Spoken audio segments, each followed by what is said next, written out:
Chapter 12. The Island's Oldest Inhabitant. Albert Einstein is quoted as saying that life is like riding a bicycle. In order to keep your balance, you must keep moving. I find this to be true, both figuratively and literally, on my small island. The island life, for all its legendary languidness in which nothing is supposed to happen but the slow sipping of pina coladas from a recumbent position, actually lends itself to movement and activity. Spend an hour in the high season on any of the island's numerous roadside paths, and you'll have no doubt that here, not unlike in a big city, you either move or get moved out of the way.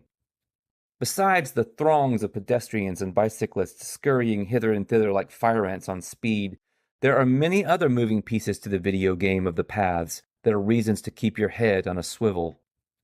Segways, for one.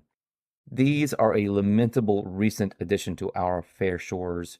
Fleets of overweight sightseers on segways have become all too common of late. With a grand total of 5 minutes of Segway Ed under their belts, the newbie operators are a clear and present danger. Attempting to keep pace with their seasoned guide, they lumber along the paths in herky-jerky fashion like robots with a short circuit, constantly taking their eyes off where they're going because, they're supposed to be sightseeing. Never mind that, aside from the beaches and marshes, which are admittedly something to behold, there are no sights worth seeing here, with the possible exception of rubbernecking Segway behemoths.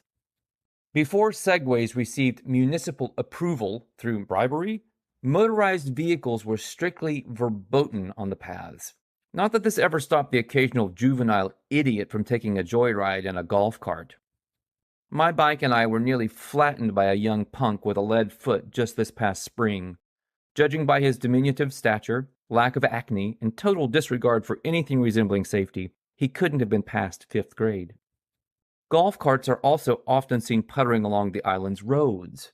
I have no idea whether this is technically legal, but I'm fairly certain it's illegal, to say nothing of highly dangerous, when they're driven by texting prepubescents.